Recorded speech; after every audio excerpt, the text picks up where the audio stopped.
حاجي میرزعلي خان د یو بچي او د هغې خاورې په نمایندګۍ دلته د دریا خان،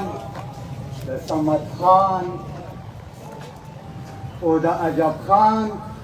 ځنمسي په دې ظلم باندې ستاسو سره غمرازي کوم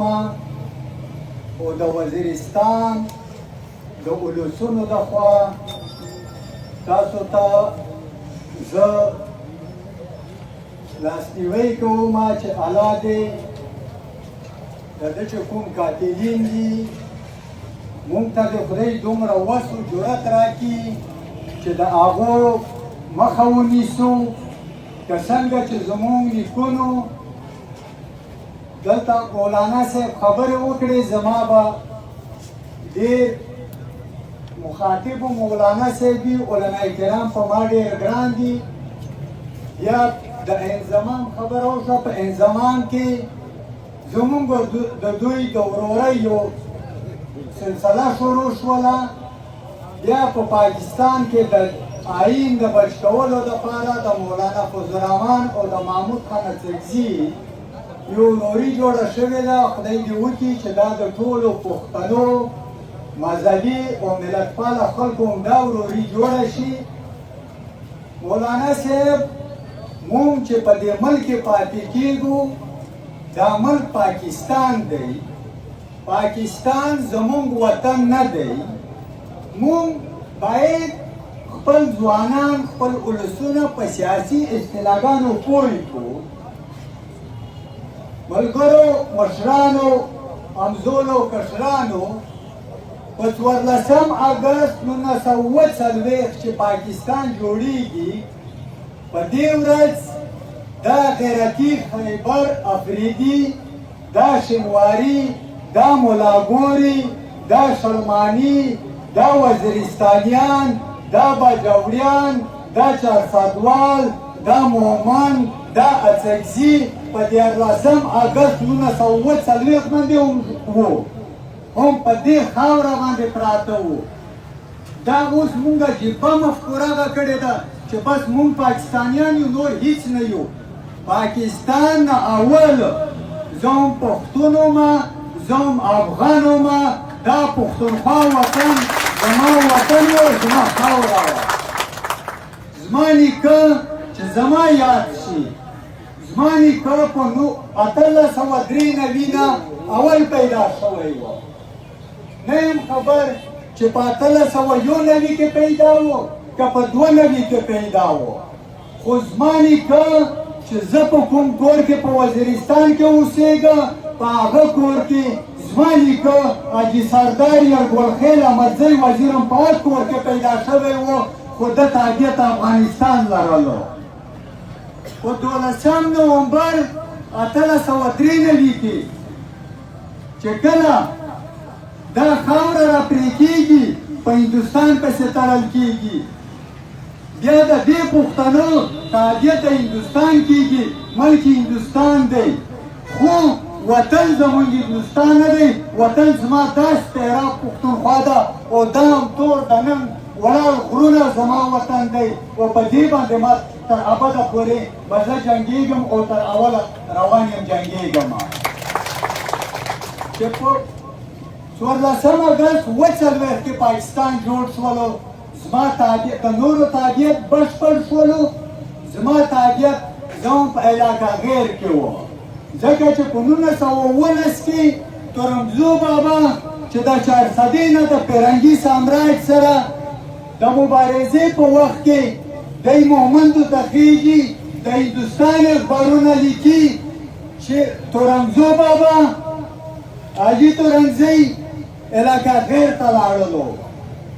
یعنې هغه خاوره چې د فرنګي په مسلط لاندې نه وه. بدبختي څه وشوله چې مونږ دعوې کوو، زه چې کینم د پیروخان په صفتونو نه ستړی کېږم، د مولا پونده په صفتونو نه ستړی کېږم. خو نن په ما څه وشول؟ نن زه هغه غیرتي قبایل نه یم مولانا صاحب. زما غیرت زما نه پخوا ورک شوی دی په بښنې سره که نه وي چې د وزیرستان په خاوره په غرونو کې په ځنګلونو کې پیروخان د وطن د ازادۍ د پښتونخوا د ازادۍ جنګ کوي د چا خلاف یې کوي د کافر خلاف یې نه کوي په هندوستان کې مغل مسلمان حکمران دی د هغه خلاف یې کوي ولې مسلمان د مسلمان خلاف ولې جنګیږي د پیروخان چې د مغل سامراج خلاف جنګیږي هغه ورته وایي چې دا خاوره پښتونخوا زما مور ده ته که مسلمان یې خو دا خاوره زما ده دلته به واک و اختیار زما وي آیا د وزیرستان پیروخان راځي د تیرا غیرتي افریدیان ورله په ننګ ودرېږي ورله مرکز جوړوي نن موږ په دې خاوره په تاریخ کې که چا تاریخ نه وي ویلی په دې خاوره چنګیز راغلی دی په دې خاوره هلاکو خان راغلی دی په دې خاوره تیمور ګوډ راغلی دی ګوډ تیمور راغلی دی په دې خاوره مغل راغلی دی په دې خاوره سیک راغلی دی په دې خاوره فرنګی راغلی دی چې اخر مونږ وشړلو خو د تاریخ څه عجیبه جبر دی مونږ تاریخ نه ګورو په دې ټول تاریخ کې چې څومره یرغلګر راغلي دي د پښتون افغان ناموس دوه دښمنو تر خپو لاندې کړی دی نه انګریز دومره جابر و ظالم و چې زما په کورونو ننوتلو زما د تور سرو عزت یو رنجیت سینګ هم دا کار کړی دی او یو چې دا نن سامراج درته راغلی دی که مسلمان دی چې رنګ هغه ته تور دی راغلی دی نن به هغه ظلم ستا سره کېږي دا مسله دا لانجه باید مونږ د افریدو ونه کړو که مونږ وایو چې افریدي غیرتي دي دا د یوازې ننګ وکړي دا خبره غلطه ده باید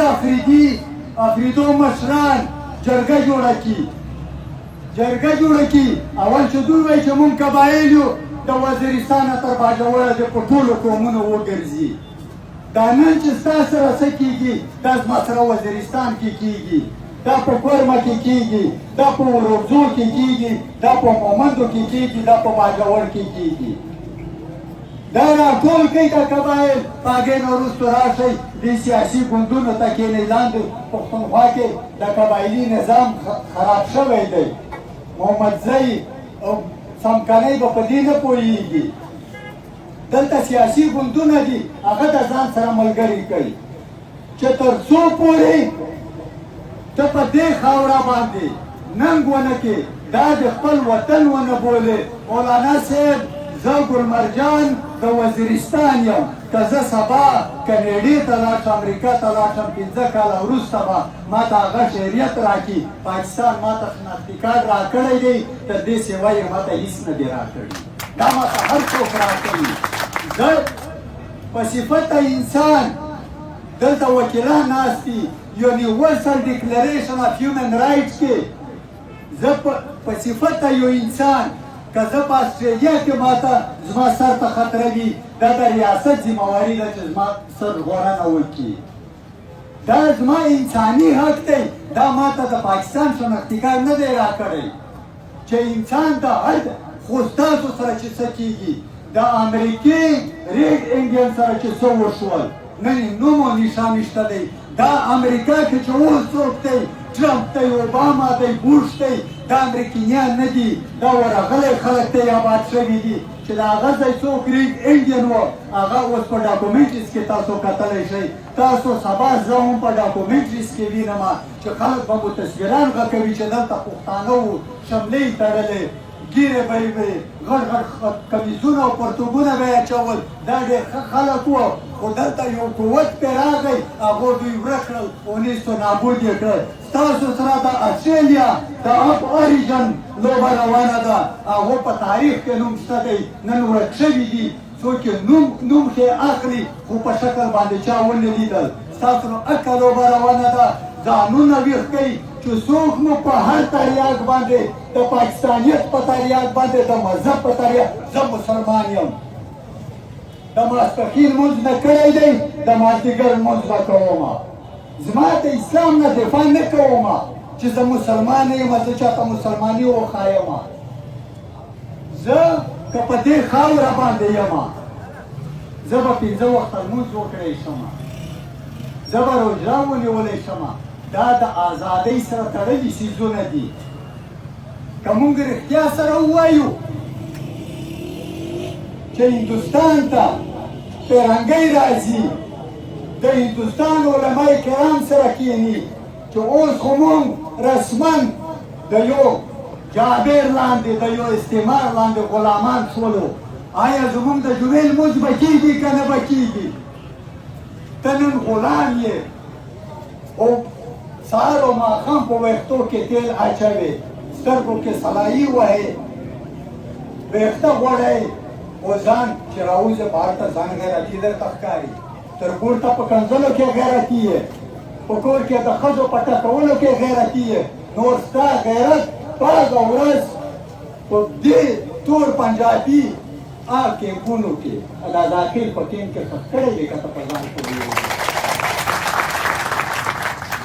ستا غیرت دا داخل په کیمپ کې پخوا ښخ شوی دی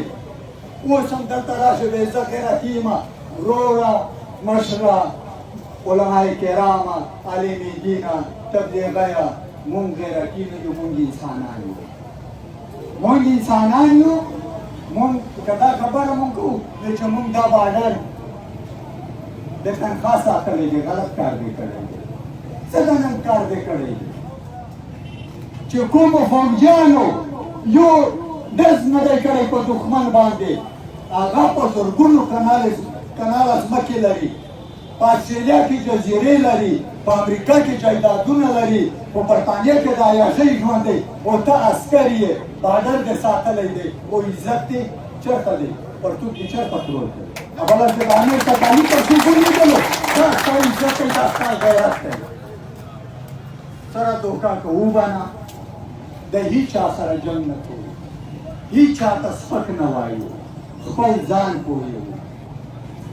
د خپل وطن د خپل دین د خپل عزت د خپل ناموس د خپلې خاورې دفاع چې د دنیا په یو مذهب کې جایزه نه وي ناجایزه وي مونږ یې نه کوو مونږ کېږو که د دنیا په یو قانون کې هم ناجایزه وي مونږ یې نه کوو که د انسانانو په یو جرګه کې ناجایزه وي مونږ یې نه کوو چې جایز دي په قرآن او په حدیث باندې ثابت دي په ملل متحد په قوانینو ثابت دي د دنیا ټول بشري سازمانونه یې مني خو چې نیر شو اخیستی ما ورته ټکل دا به استعمالوو چې مونږ د غیرت کوي چې کومه ورځ مو غیرت پیدا کړلو غیرت په څه کې دی غیرت په ټوپک کې نه دی غیرت په اتحاد کې دی په اتفاق کې دی چې زه دلته په دې سټیج ولاړ وم چې دا لاندې افریدیان شینواري سلماني او زما د ده په منځ کې فرق نه وي د دې قبیلوي سټرکچر نه راووځئ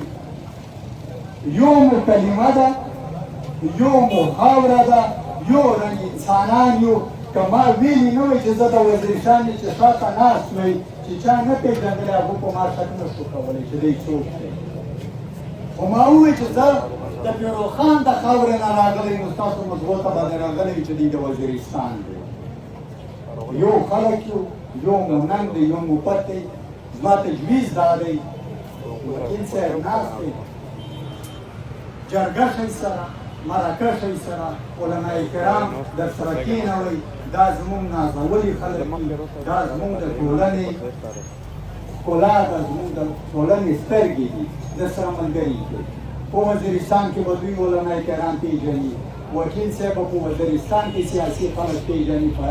فراد به هلته وکیلان پېژني سره جرګه شئ تړون وکړئ که نه وي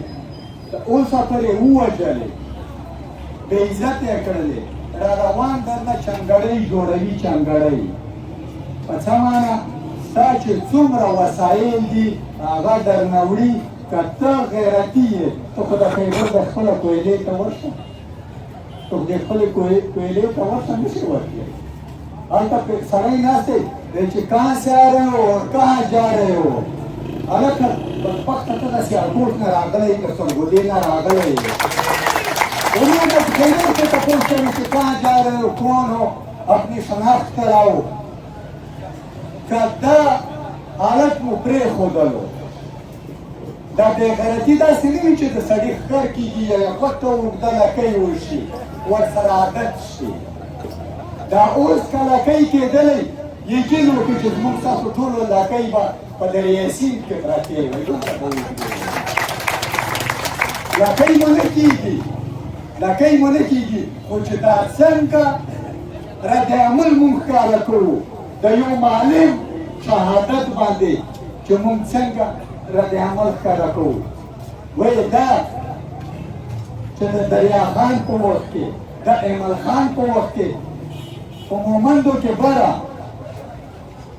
د افغانستان په مومندو کې په ساپور کې د مغل چې هلته کوم منصبدار و د ساپو ښځو سره ناوړه سلوک وکړلو. دریا خان ایمل خان بابا ایمل خان مومند را پاسې کړو د مغلو خلاف. او په دې تیرا کې په دې غرونو کې د دریا خان افریدي غیرت دی په خپله جامه کې نه پرېښودلو سوځېدلو. د دې ځای نه یې منډه کړل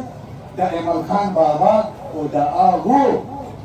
ساپو ښځو خویندو او میندو په ننګ ودرېدلو. دا جذبه به بیا پیدا کوي دا به په جرګو کېږي علمای کرام به راته مخکې کېږي تعلیم فخر به مخکې کېږي. ستاسو مننه کوم چې موږ له مو وخت راکړلو یو ځل بیا د خپل ژوند د طرفه د خپلې سیمې د طرفه د عرفان شهید په دې غمیزه کې ستاسو سره ځان شریک بولو او د لوی رب نه دعا کوو چې الله دې د ده درجات بلند کړي او خدای دې موږ تاسو کې غیرت ننګ و فت د دې خپل وطن لپاره پیدا کړي چې نور داسې دردېدلي مرګونه ونه وینو. که علمای کرام خفه کېږي نه داسې مرګونو ته باید موږ شهید دی پر زه په دې کې نه کوم باید موږ د شهید کلمه ډېره استعمال نه کړو. دا قتل دی دا وژل شوی دی دا ناروا شوي دي چې د شهید رنګ دې پرې واچولو بس موږ ټول مطمئن شو چې بس سړی جنت ته لاړلو. موږ غواړو د مؤمن طلب جنت دی. یو ظالم جابر راغی زه جنت ته ولېږلم مولانا صاحب خوشحاله دی فرات خوشحاله دی چې بس زموږ ورور ګناهګار سړی و خو بس جنت ته لاړلو. دا قتل دی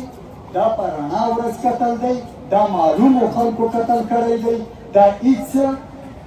مقابله کې نه دی شوی. 15 ورځې وړاندې وژل شوی دی د دوی وژلی دی په هغې نه وروسته یې CTV ته ورکړي دي. افغانان هم نوکران دي پښتون چې نوکر شي بس هغه لکۍ دی په اباسین هم واولي. مننه کول مو